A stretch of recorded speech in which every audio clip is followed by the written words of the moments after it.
I've slowly moved back. I was like a winger in my real younger years. So I'm hoping I don't go further back into the goalkeeping role because that's not a bit of me. I'm a central defender in the middle at the back. That's a great steal by Meikayla Moore. You're a striker's worst nightmare. I would, yeah, hopefully. Well, we call him Mouse, and I know it came from her family calling him Mickey Mouse or someone calling him Mickey Mouse growing up, but she's as quiet as a mouse. She wouldn't hurt a fly, but she is so funny. She's goofy once you get to know her. Meikayla has a wicked long ball. That's something which is a real superpower, and I think it's the best in our team.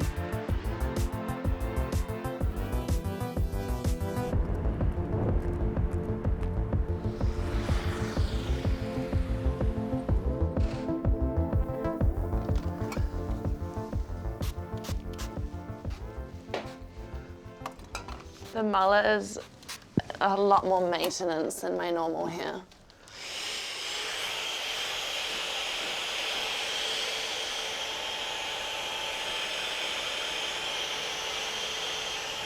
It's a lot more maintenance than long hair. Price you paid for fashion. I don't know if some people would call a mullet fashion. I started playing when I was 4. My parents enrolled me in a local club, just around the corner from us. And to my knowledge, I loved it ever since then. During my time, and certainly before I went pro, there wasn't a league that was close to home or even based in New Zealand. The route was, once you kind of outgrew NZ's kind of setup, you had to go abroad. Let's go. Peyton, you ready? I think for me now being here and being overseas for nearly 6 years now, it's just my life, and it doesn't really feel like it could be any other way. I'm very content being away from home, even though I do miss my family a lot. But yeah, I feel like it's where I'm meant to be, and I really enjoy my environment currently here at City, and I love the team and the girls, and yeah, so far it's going really well. It actually hasn't been like this for a while, so we usually have to de-ice it completely.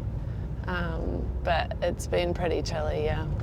The sun's out, so that's not a usual occurrence, so you're lucky.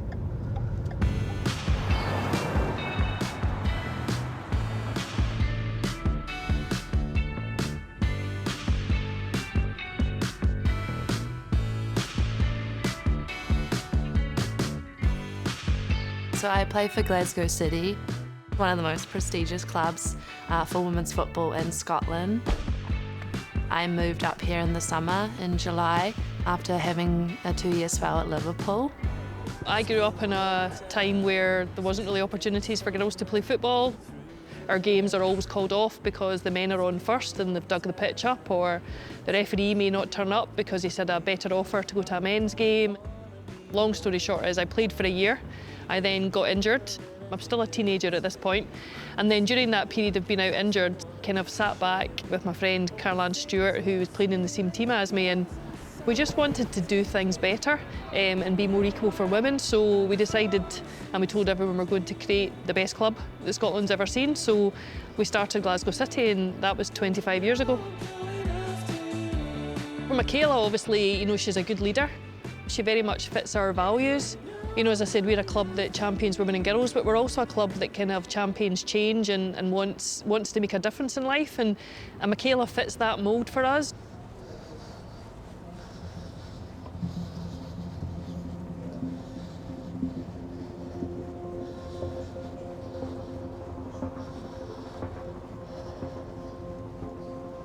We were 3 days out from our opening match. We had warmed up, and then we went into a kind of passing drill, and then we needed to do some speed work. We were doing a high skip, so kind of where you're having to push up and get height. You had to then do a burst of pace. And literally the third high skip I did off my left, it was just... I thought I'd been kicked by the girl behind me. That's what I instantly thought, but I fell to the ground and was clutching my Achilles. The doctor and the physios came over pretty quickly and they kind of knew instantly what had happened. The girls behind me said we didn't touch her. Obviously, I'd never really heard of an Achilles rupture. I remember making the phone call to my mum. They were meant to fly out that following day because they were coming over to France. Yeah, I just remember crying and telling her, don't come. Of course, her answer was, we'll be there. Yeah, a sequence of events that I would have hoped to not happen. But that's the game sometimes, unfortunately. It was tough. I think any athlete that's been through an injury of that magnitude would say the same. You essentially have to learn to walk again because you have to get the length and the power. And the progress was so incremental at times. I was yeah. And the amount of muscle mass that you lose in that time. My calf was the size of my wrist. It was crazy.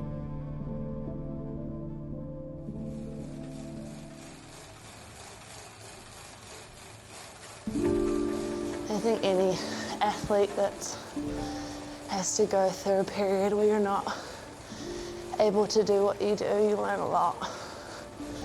You learn a lot about your body and even more so about your head. I defined myself a lot by what I did. I didn't really know who I was outside of football.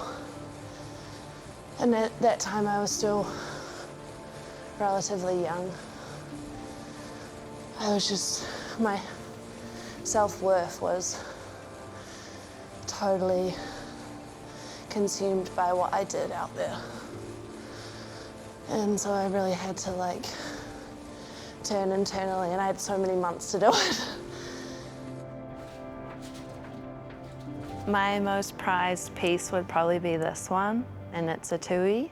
And yeah, I love the bird. I think obviously it's one of our native prized possessions, and it was the one that kind of broke my mum's back with tattoos, essentially.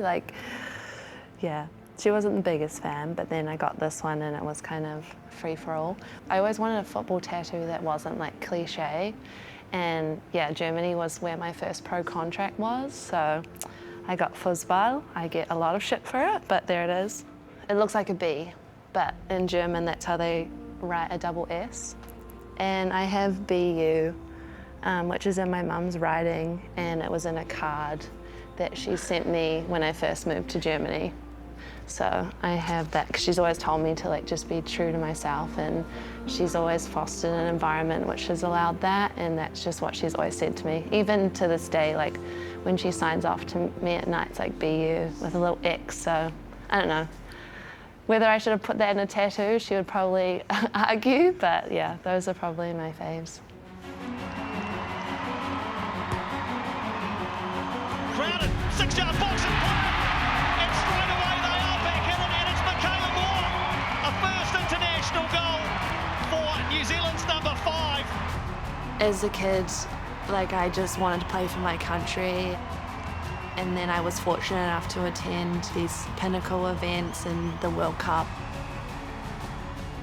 For me, it's just about doing my part to leave the game in a better place than when I started with it. And the way the sport is growing for women, yeah, in leaps and bounds, and I hope that projection only continues.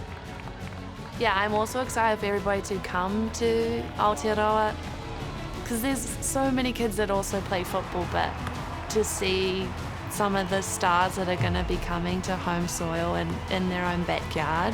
What a lovely goal! We have so much to give. It's a part of the world that everyone always says is on their bucket list, and now they have the perfect opportunity to do so. If we do it right, and it looks like we're going to, it's going to be one of the most phenomenal Women's World Cups to date. And the stands to be hopefully more full of NZ supporters rather than our opposition will be really nice as well.